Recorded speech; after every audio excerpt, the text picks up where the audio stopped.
Kasi ikaw kung as a seller ka, wala kang confident na kaya mong i-continue or gawin tong business na to. So, ano pa yung magiging buyer mo? So, para magtiwala sila sa inyo is mag-build kayo ng trust na ito is okay yung mga ganyan. Need natin ma-earn yung trust ng mga buyers natin. So ngayon, dito na tayo sa plot twist. Ito kasi yung plot twist. Ay, may plot twist. Kung yung work mo is sobrang dami, kung pag pinasok mo siya kay big seller is liliit na lang yung gagawin mo. Kumbaga, meron kang 3 shops, pinasok mo kay big seller, magiging isa na lang. So matatawag natin siya 3-in-1, parang ganyan. Ma'am, pag pinasok ko ba siya, baka mawala data ko, pera ko, yung mga ganyan. Yes. Bali hindi po, asin po lahat ng details ninyo yan. Kasi si big seller, hindi niya naman na-access yung mga money nyo, mga pera nyo, yung mga ganyan. Hindi niya na-access.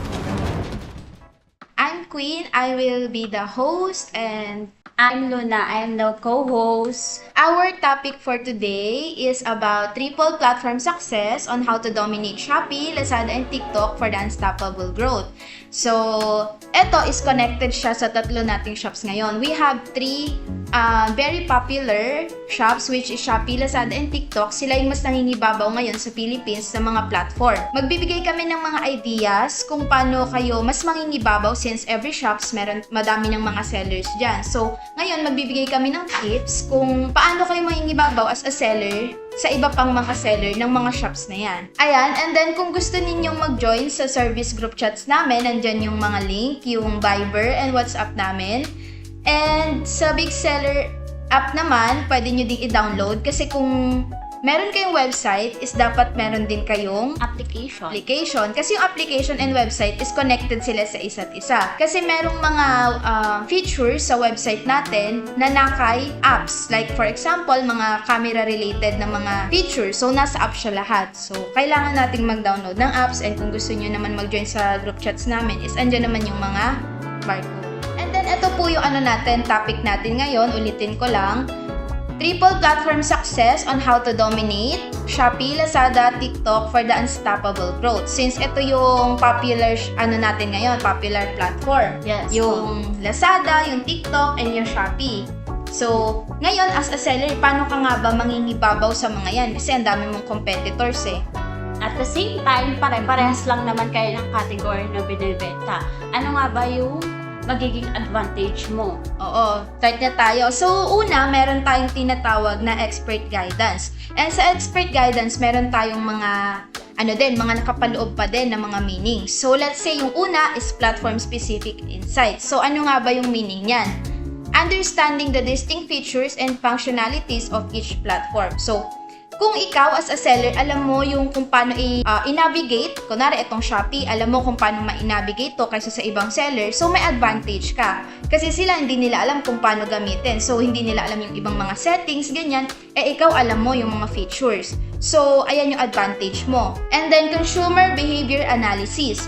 Educating sellers about their target audiences, preferences, and shopping habits. So, ano naman itong meaning nito? Yung consumer behavior analysis, ito naman yung alam natin kung sino yung target buyers natin. Kasi what if nagtinda kayo ng swimsuit, rainy days ngayon. So, dapat alam mo din kung ano yung yung ititinda mo. Seasonal.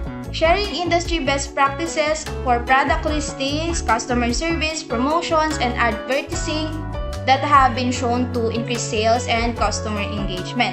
So, sa best practices naman, ito naman yung mga ginagawa nating action para mas makita or ma-view ng mga buyers natin yung ating yung tinitinda natin or yung shops natin. Ganyan, katulad ng gumagawa tayong promotion, mga ganyan.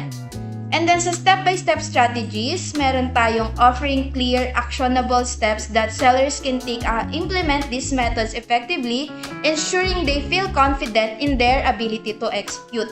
Ito namang step-by-step strategies, ito yung pinaka-importante sa atin as a sellers. Kasi mapapansin niyo sa last sentence, ensuring they feel confident in their ability to execute. Kasi ikaw kung as a seller ka, wala kang confident na kaya mo i-continue or gawin tong business na to. So, ano pa yung magiging buyer mo? Dapat kung mag-open ka ng online business, is confident ka sa ginagawa mo and alam mong kaya mo. Ayan, wag tayong magiging nega. So, Ganun naman Ayun kasi sa yun. business, di ba? Kailangan, mahirap sa una, marami kang pagdadaanan. Pero in the process yan. Sa una lang naman mahirap yan. Pero pag nasa peak ka na, marirealize mo, worth it pala lahat. So, ano ka lang, confident ka lang. Dapat confident ka lang sa Everyday ginagawa. ka dapat positive. Last one is continuous learning, encouraging sellers to stay updated with platform changes, emerging trends, and new tools, and fostering a mindset of ongoing improvement and adoption. So, itong continuous learning, hindi naman pwedeng, kunwari, alam mo na siya ngayon. So, wala ka ng pake kung anong update niya, ganyan. So, dapat alam din natin yung update. What if, katulad ngayon, di ba before kailangan natin na walang papers. Ngayon bagong update na to ng mga platform natin. Kailangan is mag-ano din tayo, open din tayo sa changes ng platform. And alam natin din katulad ng trendings, katulad ng inexplain ko kanina na what if nagtinda akong swimsuit, rainy days naman, parang ganyan. So binabagay din natin yung titinda natin dun sa panahon. Kailangan din nating maging suitable sa lahat ng mga nagiging changes ng mga platform. For the next topic is competitive edges. This topic is unique selling propositional, helping seller identify and articulate what make their product or services distinct, whether it's equality, pricing, customer service, or unique features. Dito naman is sinasabi dito is kung dapat hindi lang ikaw na seller na kailangan alam mo lahat. Kailangan may changes ka din sa mga prices, sa customers, so mas unique. Kailangan hindi lang iisang technique na meron ka. Dapat meron ka ngayon dito, kung hindi effective, dapat may another backup ka. And then for the next one is marketing tools, offering access to efficient marketing tools such as SEO techniques and social media advertising and influence partnerships that can enhance ability on platform. And dito naman, marketing tools, hindi lang sa TikTok ka gagamit. Meron din siya, sa sinabi nga namin, di ba, binanggit na namin yung kaninang 3 platform na ranking ngayon kasi maraming gumagamit at marami ding ginagamit na seller, buyer. Kahit hindi ka buyer or seller, mga nagbabrowse lang. Isa rin yun sa mga pwedeng maingganyo yung buyer na bumili. Hindi lang sa isang platform ka nagpo-focus sa lahat. Kasi pag once na hindi available yung item mo in one platform, pwede silang mag-switch to another one by searching your product. For the next one is a promotional strategy. This one is guiding seller on how create attractive promotion, discounts, and bundle that can draw attention and encourage purchases. Hindi lang to monthly promotion like 999, 10.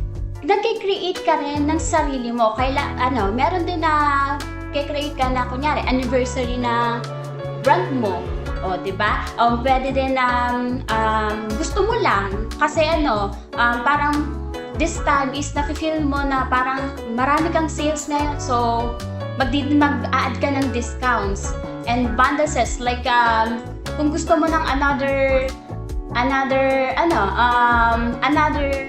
selling, mag-add ka ng bundles para lang ma-enhance yung sales mo. Like, gusto mo buy one take one, pero may another gift ka pa pala. Na once na may bumili doon sa buy one take one more, right? And for the next one is branding techniques advising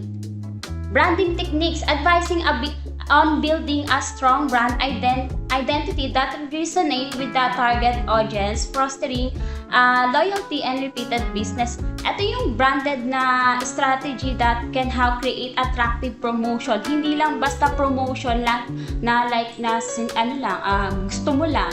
Dapat may ikaw lang yung parang dito sa na seller na to, this one is hindi lang sila nagpo-focus sa isang promotion, like pwede din sila mag-promote by kunyari nag-promote ka kaninang umaga, pwede ka din mag-promote kasi alam ng buyer mo na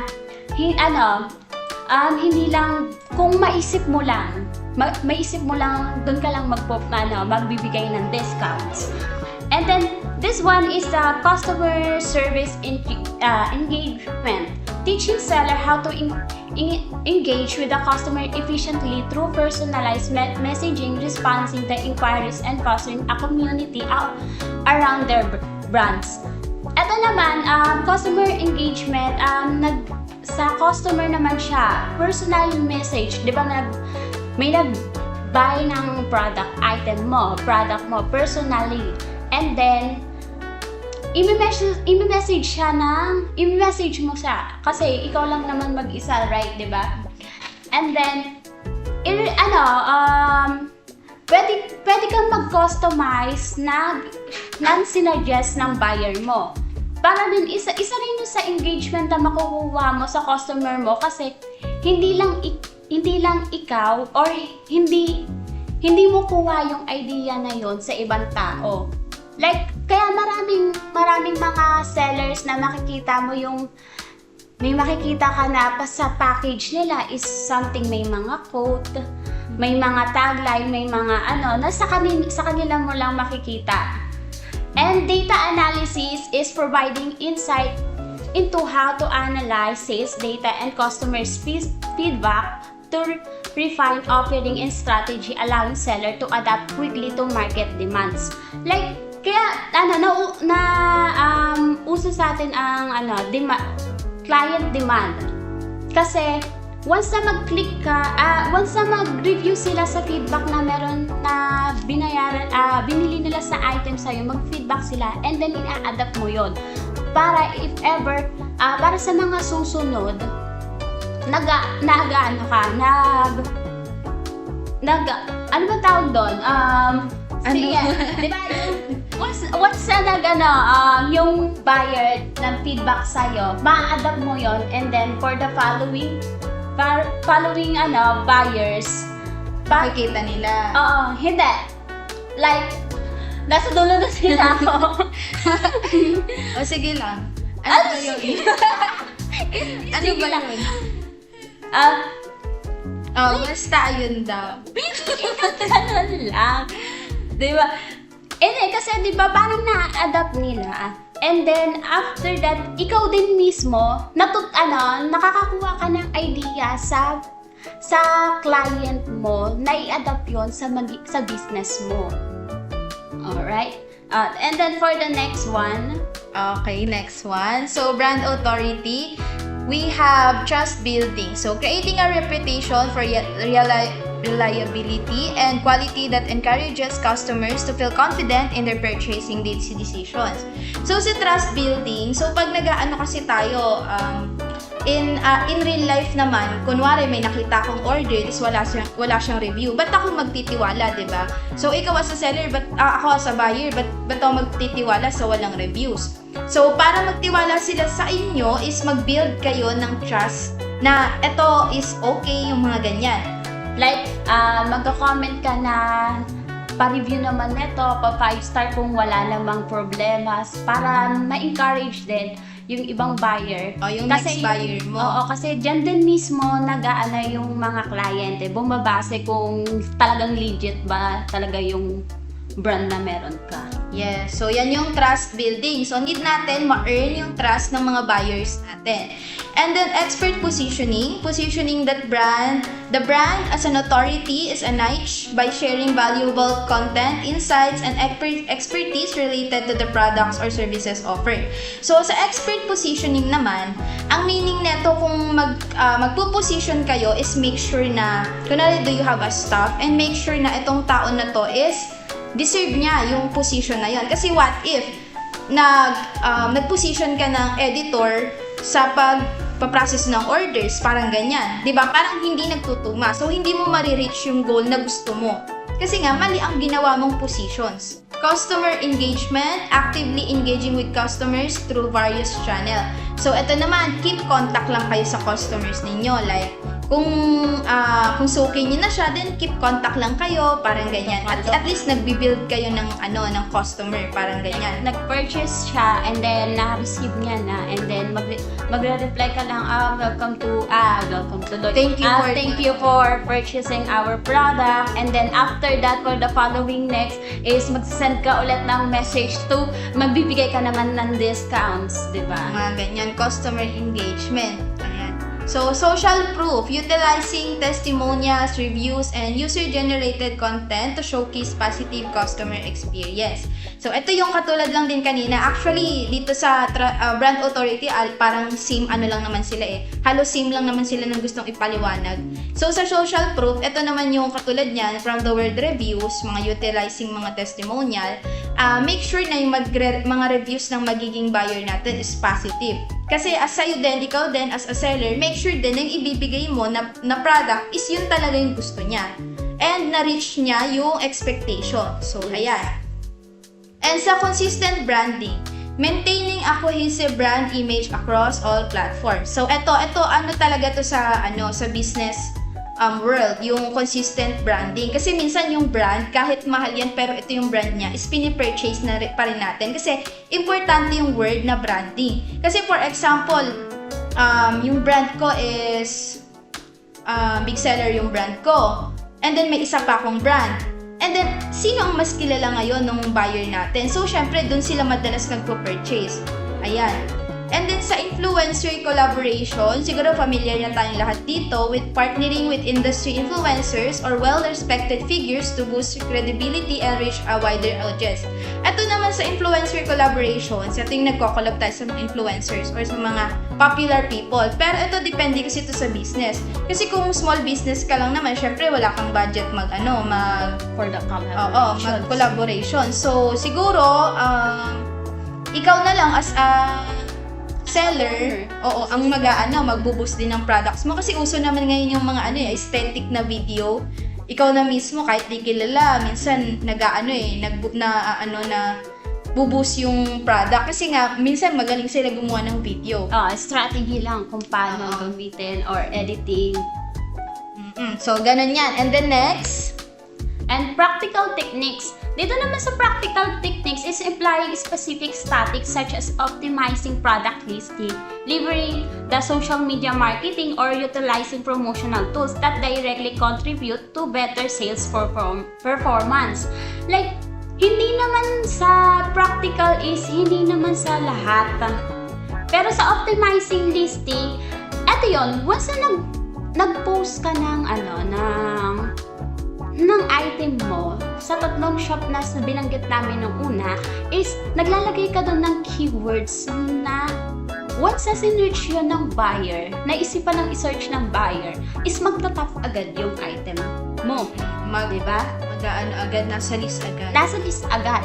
And then, dapat high quality image. Kaya nga may ibang mga reseller, diba? Sobrang ng lightening nila sa grabe yung filter na ginamit nila sa item, tapos pag may nakita mo, parang ang ganda nito, parang bagay sa akin, di ba? Mas biktima. Ganon. Tapos compelling description, di ba? Sabihin mo na lang, eto, yung damit na to is ganto, gawa sa telang ganto, di ba? So, yung sa high quality image is importante yan kasi minsan dyan nagbe-base yung buyer. Kunwari yung may nakita sila na isa, pero blurred. So, iisipin nila ninakaw tong picture na to kasi blurred, di ba? Blurred. So, importante yun. At saka maraming nagugoyo sa magandang kuha mo lang.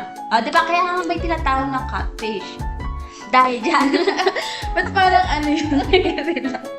Hindi, sinasabi ko lang kasi once na makita mo lang tong video or image na to, kahit hindi na nila tignan yung description kung maganda ba yung tela nito, hindi na titignan. Ang titignan na lang picture talaga.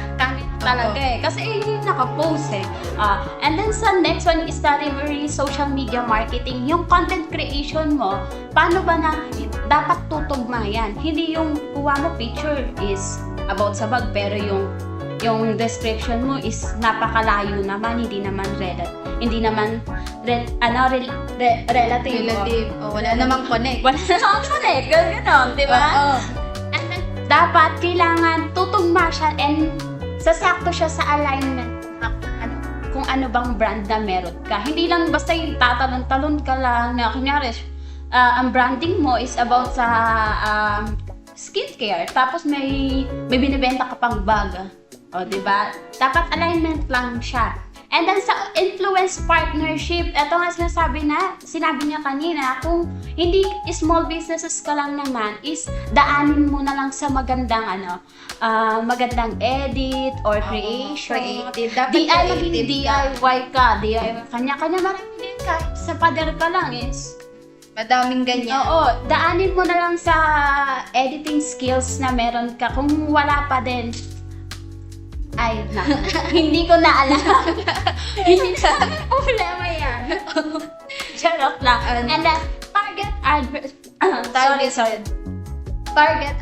advertising. Dapat, eto nga yung sinabi niya kanina, dapat nasa Alam mo kung sino yung tina-target audience. like, hindi ka naman babaril nang dito sa kabila kung nasa harap mo lang naman yung mo, di ba? Ang galing mo naman. Sorry. Ako lang to. Pero dapat kung talagang ang focus mo lang is yung target mo, kunyari, di ba? Ang brand mo is skincare or cosmetic. Ang target mo lang yan is babae lang. Pero hindi lang, sa ngayon kasi hindi lang babae ang naiinganyo niyan. Meron din kalalakihan para sa mga jowa nila.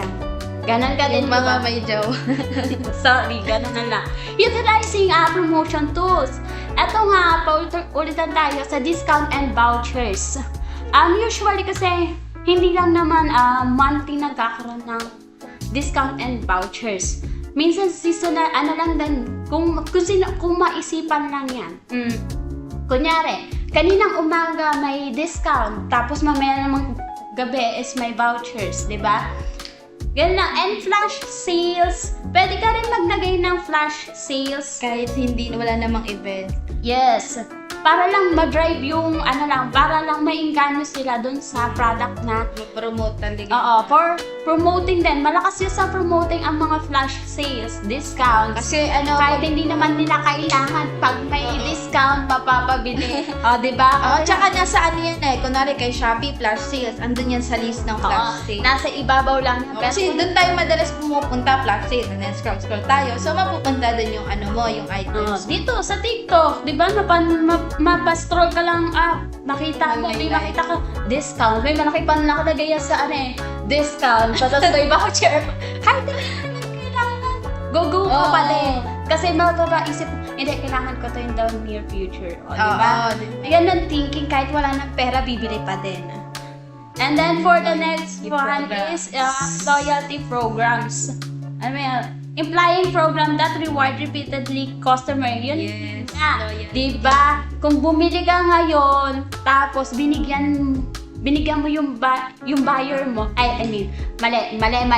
Loyalty. Kunyari, siya bumili siya sa akin. For first time nga.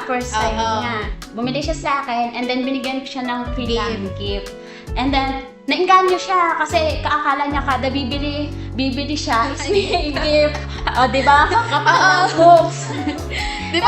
Kasi minsan tayo as a buyer, minsan di na natin tinitignan yung order natin. Doon na tayo sa previous. Kaya nga pag may umorder, tas alam nyo may previous, nagagalit. Ba't wala po yung previous ko? Oo. Yung diba? May ganyan. Yung iba mas inuuna na lang Mas gusto na lang nila yung freebies kaysa yung item na binili nila Mas magagalit pa yan pag walang freebies. Diba? Kaya minsan importante din yung may pa-previous. Lalo na pag consistent na silang bumibili sa so, yung iba hindi lang isa yung freebies na binibigay, dumadami yan. Tapos for the next one is analyzing performance data. Sales is analytics. Ito naman yung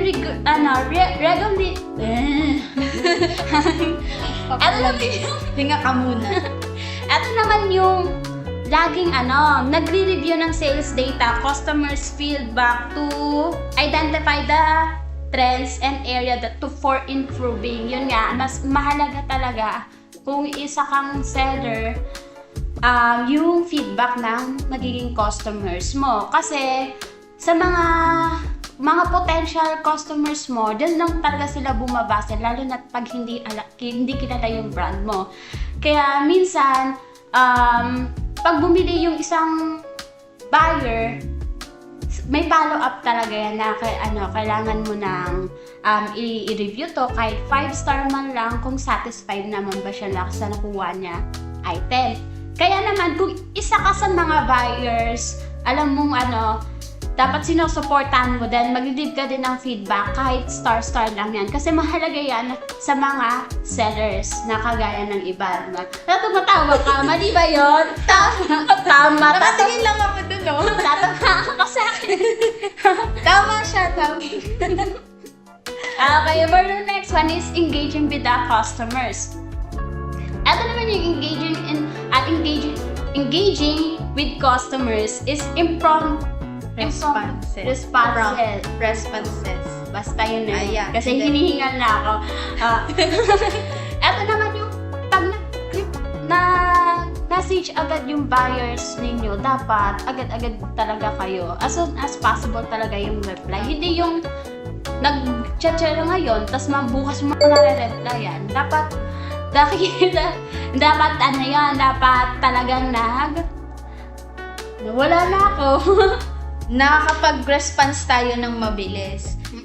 Kasi isa rin Kasi, importante yan lalo na sa store natin, ratings. Kasi meron din tayong chat replies. Hindi lang din sa, rating rate, yung, kinukuha mo din yung trust ng buyers mo. Kahit isa lang yan. Paano yung kaibigan yan is addict din sa mga online seller? I-recommend yung brand na dito niya binili. Ang ganda. Ang ganda, diba? Bili ka na. Tapos, responsible pa yung seller. Diba? Kaya as much as possible, response tayo agad-agad. Tapos ito, follow-up communication. Ito din, kung hindi niyo naman agad ma-replyan, is ipa-follow up niyo siya in the nice way. Like, hindi yung parang kayo pa yung galit kasi nga dahil na problema ka dahil maraming sales or maraming umorder, dapat in the nice way din. Kasi, as a seller, binibuild mo yung trust ng kliyente na meron ka. Kahit maliit man yan. Kasi wala naman nagsisimula sa malaki. Sa maliit lang talaga. In the one person. Kaya sabi nga nila, hanggat may isang naniniwala, yung Magpatitigil. Magpatuloy ka!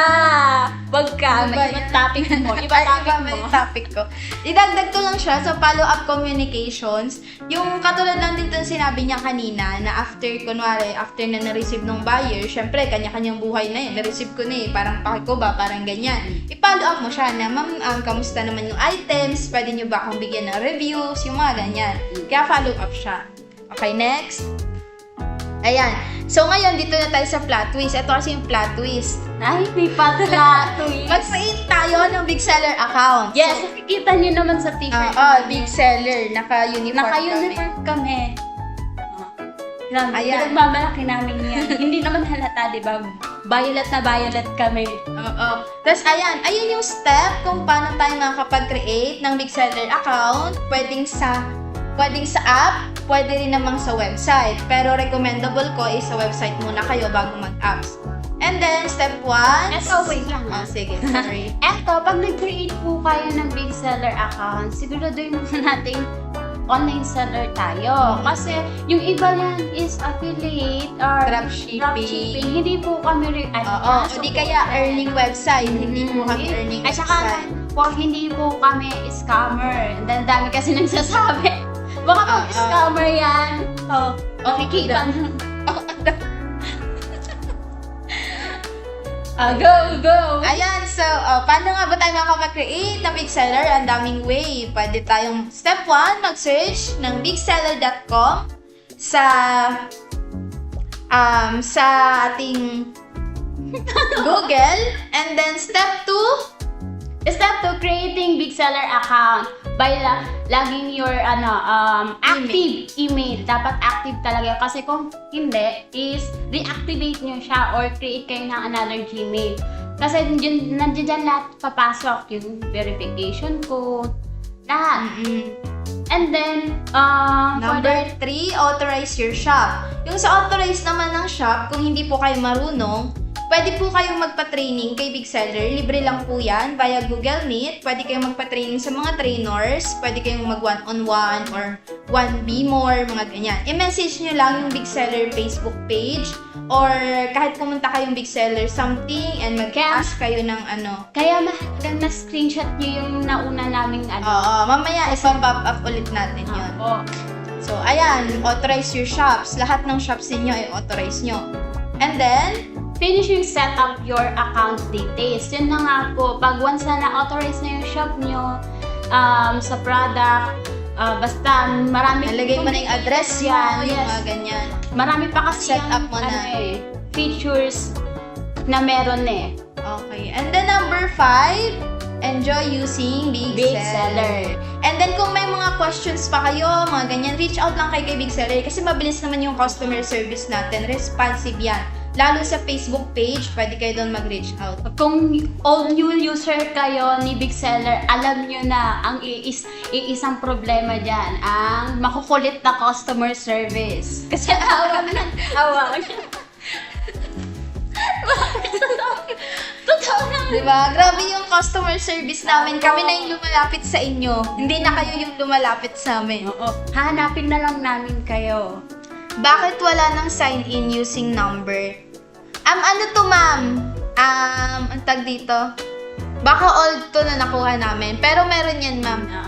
Just check nyo lang po ulit. And then, pag hindi nahihirapan kayo i-set up is mag-reach out lang po kayo Ma'am Kian, media. pwede kayong mag-message sa kay Big Seller. Big Sa Seller. Facebook page o di kaya kahit sa ang Big Seller account, mag-message Yes. lang kayo. And then, i-accommodate ka agad kayo ng natin.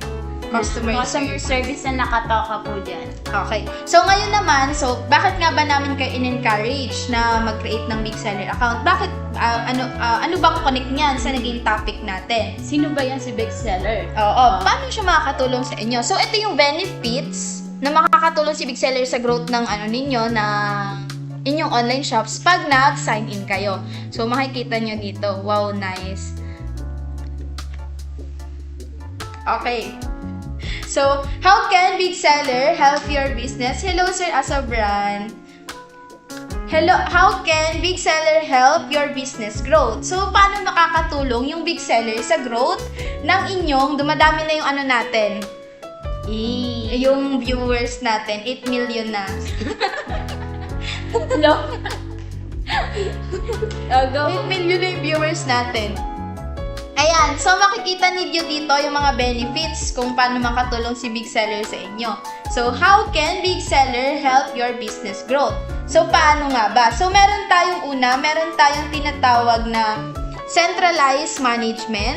Sa centralized management is ito yung parang kumbaga kung yung work mo is sobrang dami, kung pag pinasok mo siya kay Big Seller is liliit na lang yung gagawin mo. Kumbaga, meron kang 3 shops, pinasok mo kay Big Seller, magiging isa na lang. So, matatawag natin siya 3-in-1, parang ganyan. Ang kape. Parang kape. And then, ito naman, automated order fulfillment. So, sa order fulfillment, pag pinasok natin kay Big Seller, meron tayong tinatawag na processing orders, same as seller centers. Ayan, sabi ni Ma'am Ansi, dahil kay Big Seller, dumami ang aking sales at mabilis siyang gamitin. Diba? Tapos, Ma'am Ansi.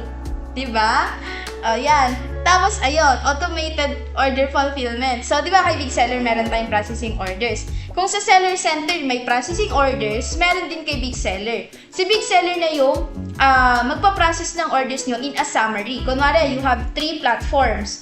And then, iba-iba yung seller centers nila, then ipapasok mo yung 3 para doon ka na lang mag-process ng orders kay Big Seller. Mas mabilis yung managing mo kasi isang website na lang siya. Ngayon, paano siya magbe-benefit sa inyo as a seller, yung processing orders si Big Seller? Since mas mabilis na yung process ninyo, benefit sa inyo yan kasi sa mga platforms natin, kay Shopee, Lazada, TikTok, meron tayong mga ratings, store ratings. pag mabilis yung fulfillment mo ng orders, mas gaganda yung ratings mo. Mas mabilis kasi minsan sa ibang platform, after 24 hours is ika-cancel na nila yung orders. And merong buyer na ang tagal naman mag-process nito, excited na ako, yung mga ganyan. Kay Big Seller is mas mabilis yung siyang mapaprocess. So ayan, madami siyang advantage. Ngayon, powerful analytic tools. Ito yon. Powerful, from the word powerful, kay Big Seller, powerful yung mananavigate ninyong mga tools, analytic. Kasi meron naman tayong seller centers. Yes, meron. Kaso yung mga features ba nun is, lahat ba yun is talagang yun yung pinakakailangan nyo. Hindi katulad ng Big Seller. Meron tayong mga tinatawag pa na inventory, mga report, meron tayong mga tinatawag na marketing. Madami kasing features si Big Seller. And ano niyan sa inyo? Advantage yan sa inyo kasi mas madami kayong features kesa dun sa seller center. So yan yung advantage nyo pag nagamit na ninyo yung Big Seller. Wait lang, meron ding si Ma'am Ansi, sabi niya, favorite kong feature is yung order processing. Ang bilis mag-process ng orders. True, sobrang bilis talaga. Yes. Ayan. Isa yan sa user natin ng Big Seller. Tapos ayan yung review niya. Kasi, sabi nga sa processing nga, ang sabi kasi dyan, mabilis. Kasi, pwede kang makapag-print kasi dyan sa processing order ng up to 300. Sabay-sabay yon. In just one click lang po yan. Oo. Ayan, ang dami na nating viewers, 10 million na. Ang galing! 10 million yung viewers natin. Ngayon, next topic. Else, for marketing and promotional tools, meron din po yan si Big Seller. Kasi ikaw yung sarili mong account yan. May mga customized promotion na tinatawag si Big Seller at ikaw lang yung pwedeng makapag-create. And then, hindi lang naman iisang promotional tools ang meron si Big Seller. Marami po yan. Kung new user ka ni Big Seller, alam mo kung gaano ka-komplikado yan at kaganda, di ba? Kasi pwede mong pag nakapag-create ka ng promotional tools or marketing, pwede mo siyang magamit or ma-add in just one click lang po talaga. Kasi may tinatawag na bulking or manually. And then sa promotional tools, mapapasok natin yung feature ni Big Seller na tinatawag natin boost management. Yes, yun yung popular na feature ni Big Seller na halos laging pag tinanong mo sa sellers, anong ginagamit mo? Boost management lang po, ganun lang. Kasi yun yung pang-boost ng products natin. Kumbaga kay Orange App is tinatawag siyang bump, kay Big Seller tinatawag siyang boost management. Tsaka maganda ang boost management ng Big Seller. Kasi sa ibang platform, iilan lang item ang Mga 4 or 5. Pero kay Big Seller, pwede kang makapag-boost ng item in 30 item products po. O, 'di ba? Tapos hindi mo na babantayan kung ano ba susunod mo. Automatic na po 'yan. After na siya. may susunod na. Next lang 'yan. Amazing. And then for the customer relationship management or CRM na tinatawag, ito po yung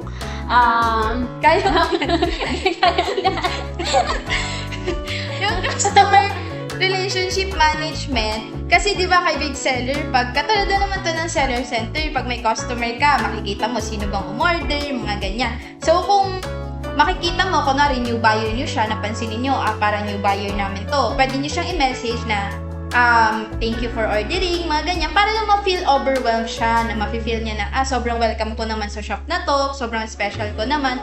Ayan. So, kasi kay Big Seller, meron din kayo, pag may umorder din, makikita nyo rin yung name ng mga umorder. Yes. At saka may partnership din po kami na tinatawag na Duke. Yung Duke na yun is for customer service lang. Kung tinatamad ka, may mga automated naman si Duke na pinopromote.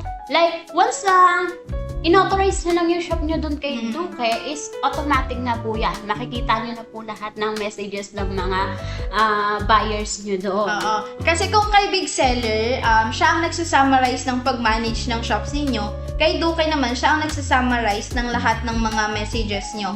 Let's say, Orange App, TalkTick, tapos YouTube, yung ganyan, yung tatlong yan, is ipapasok nyo siya kay Duke, and lahat ng message from your 3 shops is nandun na siya lahat guys. Isang app na lang ang bubuksan nyo. Mas convenient siya. Usually, marami na rin gumagamit ng Duke kung hindi nyo lang alam. Nirelate lang namin siya kasi same as big sellers lang din siya. Partner kasi siya, kumbaga parang best combination niyang dalawa, Duke and Big Seller.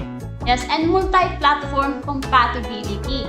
Ito naman po yung like, lahat na nga po, once na nga ginamit mo si Duke si Big Seller and na-authorize na, convenient na siya sa lahat. Kasi, merong website. And then, lahat yon, kunyari, lahat yung 3 shop mo na yon is may mga order, automatic yun papasok kay Big Seller. And then, kay Big Seller ka na lang mismo magpa-process or mag-check ng mga orders. Or magpiprint, mga ganun. Mag-check ng mga sales report or mag-update ng mga costing. Lahat po, marami pong features si Big Seller.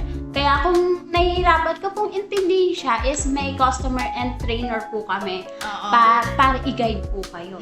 Yan. Yung sa multi-platform compatibility, idagdag ko lang, ito yung wag po kayong matatakot mag-authorize ng store nyo kay Big Seller. Kasi yung ibang seller, ma'am, pag pinasok ko ba siya, baka mawala data ko, pera ko, yung mga ganyan. Yes. Bali hindi po, ano po si Big Seller? Sabi niya, sir, as a brand is nice. Ayan. And then, kay Big Seller po, ayan, ipapasok niyo siya, save po lahat ng details ninyo yan. Kasi si Big Seller, hindi niya naman na-access yung mga money nyo, mga pera nyo, yung mga ganyan. Hindi niya na-access yan. So, walang paki si Big Seller din sa ano nyo. Kaya wag kayo mag-alala. And si Big Seller is, kumbaga, certified ano naman siya. Legit naman siya. Legit po siya. Na pwede i-connect yung shop, yung orange app nyo, mga TalkTick ninyo, yung mga ganyan. Yes. Ayan. Thank you, everyone. Nakikita niyo naman po yan na legit po talaga kami. Yan yung ano natin, yung mga stuff. Yes, ayan po yung stock ng Big Seller. Ang dami ng iba, ulo na lang. Oh no, yung iba ko, wala hati na yung Ang cute, oh. And doon lang din po magtatapos ang aming live. Yes. Tapos sana may natutunan po tayo dito sa ating Kung live. hindi nyo po na-umpisa ng aming live is Ibalik natin yung yung link pala. Okay. Ay, yung Yes. code. Ayan yung code namin. Yes. Wait lang po. Ayan. If ever na hindi nyo natapos yung live, Hindi nyo naumpisahan. Hindi nyo naumpisahan. Kaya screenshot nyo lang po tong screen na to. And then, pasok na lang po tayo. Kasi dyan po tayo nagsasend ng materials na meron tayo today. Like yung live natin. Dyan po sinasabi, ina-update namin po kayo para sa mga susunod na events. Yan din, di ba? Dyan tayo kasi. Dyan tayo nag-update sa natin. Sa group chat. Kung hindi nyo mascan yan, message nyo lang yung Big Seller Philippines. Mag-message kayo sa TikTok namin. And meron tayong customer service na nakatoka dyan para i-join kayo. Yes po. Mabilisan ang customer service. Meron tayong Telegram, Viber, WhatsApp, and Facebook group chats. Yes, lahat po ata na meron lahat po ata na software ang meron ng Pilipinas, meron din ng Big Seller. Magugulat na lang po yung iba. Tapos sabi ni Sir brand, good job daw. Yes. Okay, so I think tapos na tayo. Yes po. And meron pa rin po tayong on live every Thursday po yan. Pero hindi po kami. Every Thursday yan, meron tayong live. And iba-iba yung nakatoka. Makikita niyo ulit ako next Tuesday. Ay, tama. Next Thursday. Next Thursday, makikita niyo ulit ako next Thursday. Ayan. And then ako, hindi nyo na ako makikita. Hindi nyo na siya makikita. Susunod. Matagal na panahon pa. Yes. Pero 2 months. Last ko na next week.